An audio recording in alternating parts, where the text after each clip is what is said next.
সুপ্রিয় দর্শক, দিনের গল্পে আপনাদেরকে স্বাগতম। দিনের গল্পে আমি আজকে আপনাদের ইসলামের ইতিহাসের বদরের যুদ্ধ নিয়ে কথা বলবো। আশা করি আপনাদের ভালো লাগবে। ইসলামের ইতিহাসে বদরের যুদ্ধ কেবল একটি লড়াই ছিল না, এটি ছিল সত্য মিথ্যার পার্থক্যের এক চূড়ান্ত পরীক্ষা। এই মহিমান্বিত যুদ্ধ নিয়ে আজকের এই গল্প। মরুপ্রান্তরে সেই ঐতিহাসিক দিন ৬২৪ খ্রিস্টাব্দের ১৭ই রমজান আরবের উত্তপ্ত মরুভূমির বদর নামক স্থানে মুখোমুখি দাঁড়িয়ে দুটি দল। একদিকের মক্কার কুরাইশদের ১,০০০ সুসজ্জিত সৈন্য, অন্যদিকে মাত্র ৩১৩ জন সঙ্গী নিয়ে আল্লাহর রাসূল সাল্লাল্লাহু আলাইহি ওয়াসাল্লাম। মুসলিমদের কাছে পর্যাপ্ত তলোয়ার নেই, ঘোড়া আছে মাত্র দুটি। অন্যদিকে কুরাইশরা এসেছে অহংকার আর দম্ভ নিয়ে, সাথে শত শত ঘোড়া আর উট।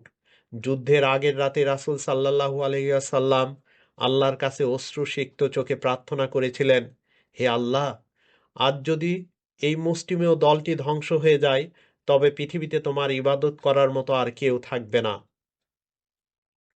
যুদ্ধের ময়দানে অলৌকিক সাহায্য। যুদ্ধ শুরু হলো। মুসলিমরা তাদের অটল ঈমান নিয়ে ঝাঁপিয়ে পড়লেন। সাহাবী হযরত রাদিয়াল্লাহু এবং হযরত হামজা রাদিয়াল্লাহু এর বীরত্বে কুরাইশদের বড় বড় নেতারা একে একে মাটিতে লুটিয়ে পড়তে লাগলো। ঠিক সেই মুহূর্তে আকাশ থেকে নেমে এলো এক এক অলৌকিক রহমত। আল্লাহ ফেরেশতাদের বাহিনী পাঠিয়ে দিলেন মুসলিমদের সাহায্যে। মরুর ধুলোবালি যেন কাফেরদের চোখে গিয়ে বিঁধছিল। অসময়ে এই যুদ্ধে মাত্র ৩১৩ জন মানুষ ১,০০০ জনের বিশাল বাহিনীকে পরাজিত করে দিলেন। এই বিজয় থেকে আমরা কি শিক্ষা পাই? বদর যুদ্ধ শেষ হলো এক অভাবনীয় বিজয়ের মাধ্যমে।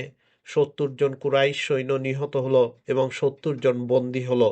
আর মুসলিমদের মধ্য থেকে মাত্র ১৪ জন সাহাবী শাহাদত বরণ করলেন।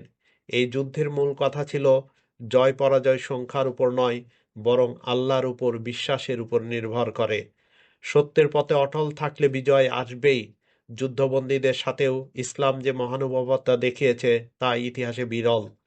বদর যুদ্ধের এই বিজয়ই মূলত ইসলামের ভিত্তি মজবুত করে দিয়েছিল। আশা করি এই সংক্ষিপ্ত বদরের যুদ্ধের গল্পটা আপনাদের ভালো লাগবে। ধন্যবাদ সবাইকে গল্পটা শোনার জন্য।